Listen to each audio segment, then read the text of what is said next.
How's it going, everyone? My name is Jovani and welcome back to another video. I know it's been a while since I've been around. I've been going through a lot lately and I appreciate you guys that are still sticking around to watch the videos. You know, YouTube has always just been a thing that I do for fun. You know, never in my wildest dreams did I imagine that so many people would be following and wanting more content from me. So I always do try to bring out fresh content for you guys as quickly and as well as I can. You know, I hate to just push out content just for the sake of pushing out content. I want what I do to be meaningful for you guys, and I really want to help you guys with your projects. So enough of that. Today we're going to be going over the C20 pickup project. If you guys aren't familiar, we're LS swapping a 1981 C20 pickup. And yeah, unfortunately, that project has kind of sat by the wayside for about a month or two. I haven't really made much progress on it, and all the progress I did make, I did do off camera. So that's what we're going to be discussing today. I'm going to go through everything we've done, lay out exactly how we did it, so that way you guys can apply it to your own projects. And you know, while doing this, I went back and realized that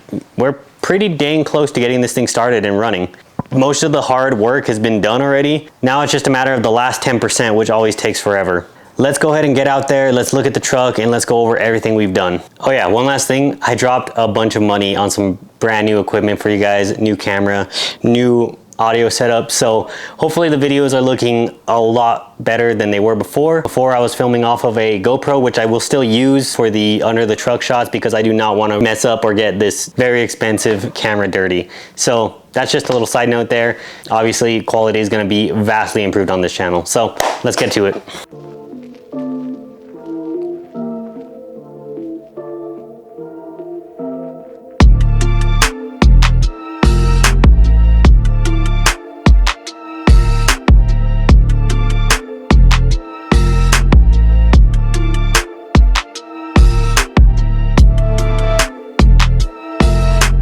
Alright guys, so here's the truck. This is how it sits right now. We're just going to rewind just a little bit, go over everything that we have done. It was originally a 454 truck, didn't have a 454 in it, had a 305 in it, took that out, put in a 99 5.3 liter engine out of a Silverado, and that was backed by the original 4L60E that came with the truck.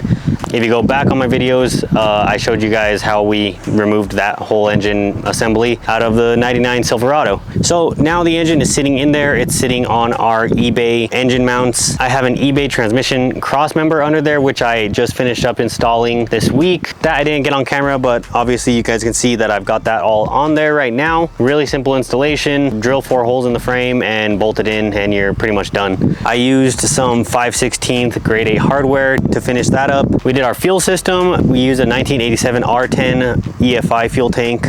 That just drops right in. We have our AN6 hoses running throughout the frame. We have our inlet going to a Evil Energy Amazon special, I think it's a 10 micron fuel filter. And then that plumbs up to the front of the engine using our AN6 to easy disconnect or push to connect fitting adapters that we get from ICT Billet. And as always guys, I have a gigantic parts list with both Amazon and eBay links listed on my website. That link is in the description below. And then in addition to all of that, we ended up adding a new center bearing and got the drive shaft all pretty much in there. You will see that our drive shaft yoke is actually slightly sticking out of the transmission. That's about the best we could do. The only thing that could possibly fix that would be an extended drive shaft yoke, but I really don't think that we're going to have any issues. Obviously, if the drive shaft comes out of the transmission, that could be a major problem, but there still is probably 3 inches of that yoke that's inside the transmission. So with all of that being said, the truck is really close to being done. A few things that we need to do would be the transmission cooler lines. Before we can start the truck, obviously we don't want transmission fluid squirting out of the transmission, so that all needs to be a closed circuit. We have all those parts and that's what we'll be doing soon. The next thing I need to do before we can start it would be the power steering hoses. I have the kit, I just need to assemble them, which we'll also be getting into. And then last but not least, there's a lot of wiring and electrical that needs to be done. The engine harness itself, the standalone engine harness, is on the engine, but it still needs to be wired into the original harness so that way we can get power on switch and all that stuff. So once those 3 things are done, I might slap the long tube headers that we bought on there as well, just so the truck's not so extremely loud when we start it. But I don't see anything else really needing to be done before we can start this engine. So let's go ahead and dive right into the transmission lines, and then if we still have time, we'll get those power steering hoses done, and then we'll start working on that electrical. Alright, so for this part I forgot to turn my microphone on. As you can see, all I'm doing is making my AN6 transmission lines. Basically, you just create the lines like any other AN line, I actually did go out and buy an aluminum wrench because I make so many AN lines. And as you can see, I just go ahead and cut these lines with a angle grinder, as that is the fastest way I've found to cut these lines cleanly.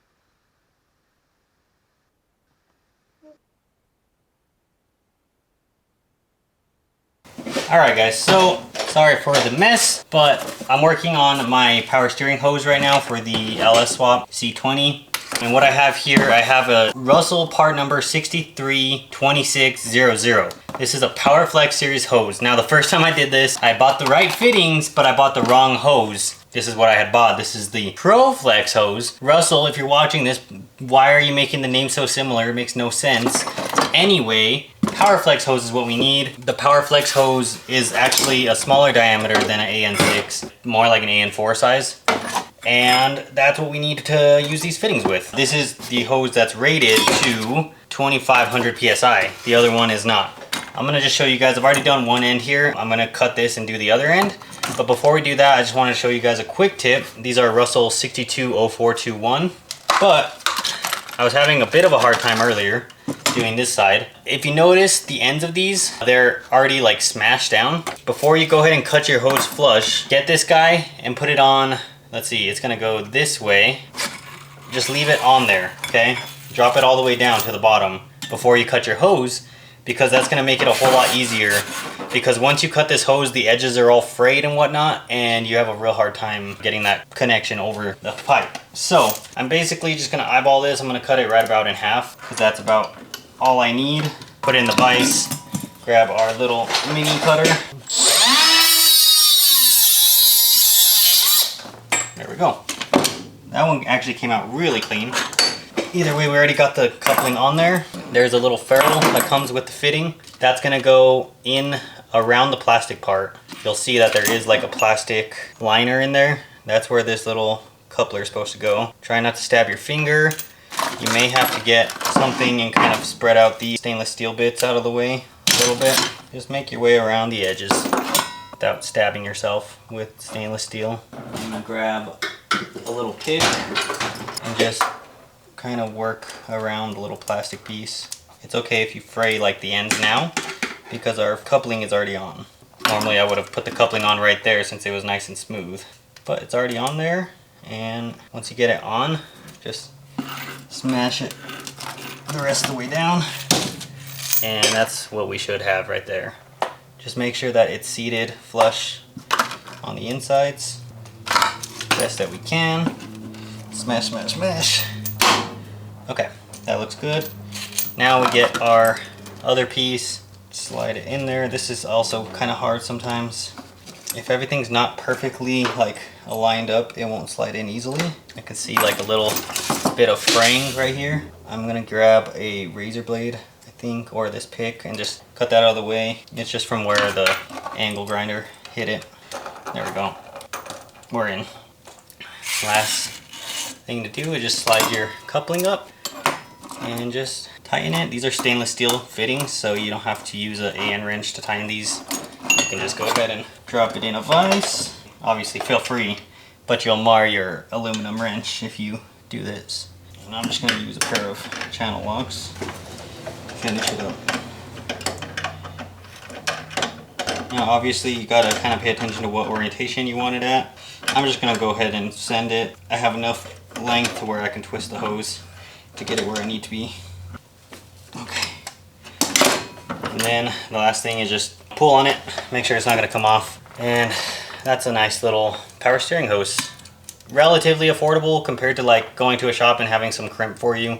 I think the hose, 3 feet of it's like 20 bucks, and these two fittings are probably $15 each, so 60 bucks for a custom length power steering hose. And then when we get to the truck, I'll show you guys the actual AN adapters that we have for the truck. So I'm gonna go throw this on there. All right, so now we're back at the truck itself. You can see we have our two power steering pump to 6 AN fittings in there. This is the part number for those. You can see it's X002NLEEQL. They are Everbuilt 6AN to 16 millimeter and 6AN to 18 millimeter power steering pump adapters. So they just have an O-ring on the bottom, and they just thread into there nicely with a 3/4 inch wrench. And then on the back of this guy, we're gonna have our LS power steering pump to 6AN adapter there. On the return side, we can just use basically what's on there. For our sake, it's just gonna be a 6AN hose flushed here and then adapted to the pump. So overall, pretty simple. Pretty much the hardest part is just taking everything apart and making the hose. All right guys, so it's been a few days. I just wanted to show you guys this. As things come along, I changed the parts list and whatnot. These were the headers that I had originally ordered for this truck. As you can see, this is how much beating I've done on them, and they still will not fit, and we're basically almost collapsed pipe at that point. This side as well, because it has to clear the frame too. So moral of the story is these things just pretty much don't fit. They're just basic generic LS headers. I don't think they're actually made for C10 or anything like that. Unfortunately, I mean, I basically just mangled these things to death and they still don't fit. So I'll find another something to put on them. Maybe if one of you guys wants a set. The other side I didn't have to beat at all really. I had to beat it very minor just to clear the frame a little bit. But that side did fit. So this is the driver's side, just doesn't fit. As you can see, this is the driver's side and they fit really nicely actually. I mean, basically as close up a fit as you can possibly get with headers. But like I said, no sense in leaving one side long tube and the other side short. What does seem to work right now is the factory headers. So chances are what I'll do is I'll probably just put the factory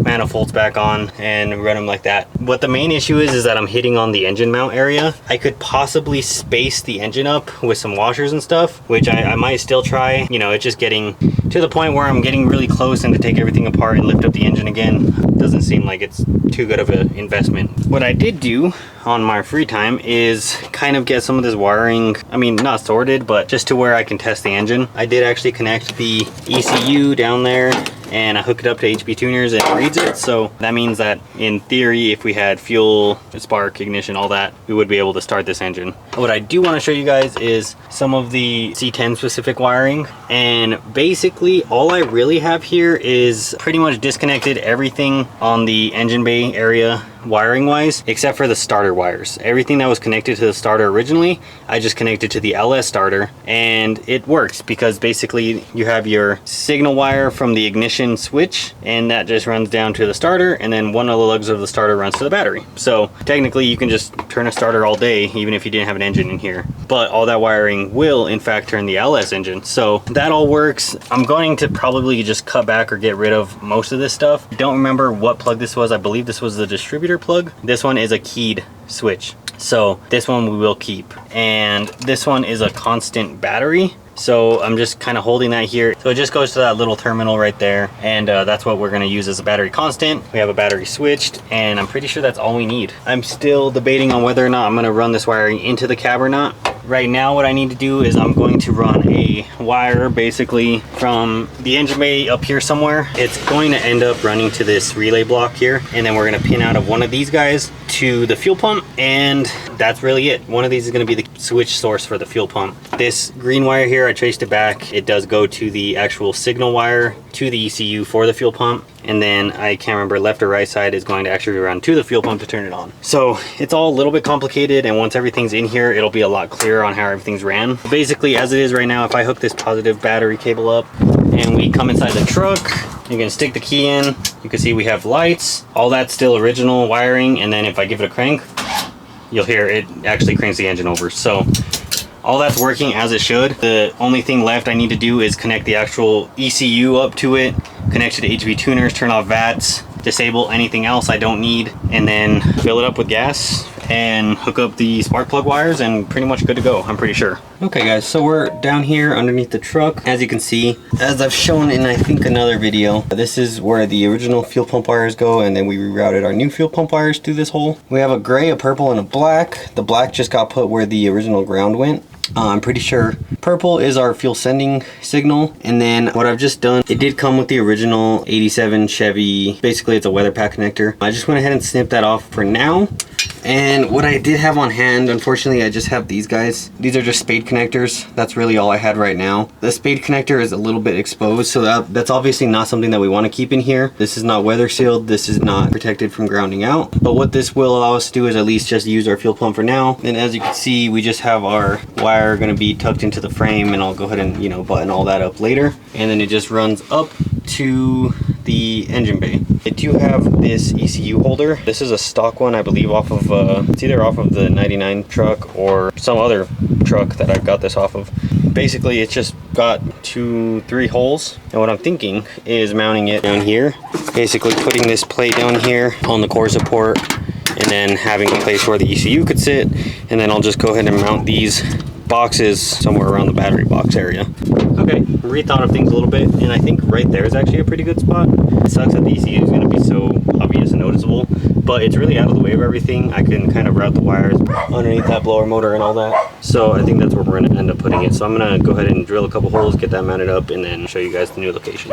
All right, guys, and this is the finished product. We got our ECU mounted there. As you can see, there's still a bunch of wires that need to be tidied up. I hate when they leave these wires exposed on the harnesses. I might just wrap those with some black tape just to not make it so ugly looking. From the ECU, we have our fuse box and our relays. I still need to wire in the fuel pump relay, but that's all mounted up. Just use some self-tapping screws. And then what I'm thinking is probably just one single loom we'll just run across like the factory one did. And that'll have like our fuel pump send. Any of our, you know, positive battery connections will run just kind of along the firewall like that. Now I'm just going to be kind of running that fuel send and then running a switched battery positive, which I think one of these wires is on the engine here, and just kind of making it look a little bit cleaner. Run it all through maybe a loom or something, and then our ECU is pretty much ready to go. We'll go ahead and test it. Okay guys, so I wanted to take a second and just talk a little bit about what I'm doing here for the relay terminals. You can see I've gone ahead and split one of these wires from the engine harness. What this wire is this is the main battery supply. This one gets connected down to the starter down there, and that just gets connected to the 12-volt battery. Now, this is the original one. This one was plugged right here onto the top post. This is pin 30. And so what I've done is I've gone ahead and split that because our fuel pump relay is going to need the same exact pin. I don't know why they didn't do this from whoever made the harness. It would have been real nice to just go ahead and add us a power there because they knew we would have needed it.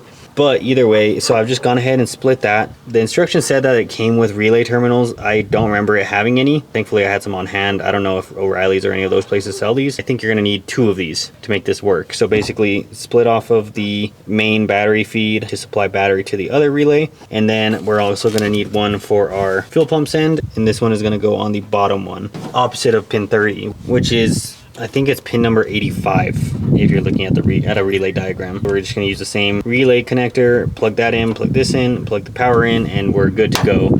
Our fuel pump should be able to turn on and off with this green send here, which is already connected to the ECU. So that's just a little bit of advice. If you guys did buy this harness, go ahead and just do that right away. Split the harness, solder it, however you want to make that connection, go ahead and do that, and then hook up your fuel pump into that one. All right, so I went ahead and said screw it, and I bought a complete new set of headers. These ones are Shorty manifolds. They just fit a lot better than the old ones did. As you guys can see, they just fit a ton better. They weren't too expensive either. I'll put the link down in the description below. But the nice thing is they also have a V-band flange. So basically all I have to do is fabricate a pipe that goes from there to the existing exhaust with V-bands, and it will bolt right in and out, which is really nice and convenient. So at this point, we pretty much have everything needed to start the vehicle. We have our spark plugs all hooked up, our ignition system all hooked up. Our wiring harness is all pretty much roughed in right now. The only thing we don't have is we don't have the IAT sensor, the intake air temp sensor, but I don't think we need that to run right now. So what I'm gonna do is I'm gonna go ahead and put maybe 2 gallons of gas inside the tank. We're gonna hook up my laptop. We're gonna see if we can read the computer from here. We're going to disable VATs in HP tuners, and then we're going to give it a crank and see what happens. All right guys, and that's it for this video. I know that there was a ton of information. It was kind of all over the place, but over the last few months, I've been ordering parts like every 2 weeks, so it's really hard to make one consistent long video. As always, if you guys enjoy what I'm doing, hit that subscribe button, hit that like button. If you have any questions, follow me on Instagram or Facebook. Also, I'm on TikTok now. I'm making some shorter content for TikTok, some little interesting tidbits that you guys might like. So go check that out. And as always, I'll see you guys in the next one. I appreciate you guys for watching. Oh yeah, and stay tuned for the next video because hopefully we'll be getting this thing started. I'm gonna be running you guys through HP tuners and how to do that process. So see you guys.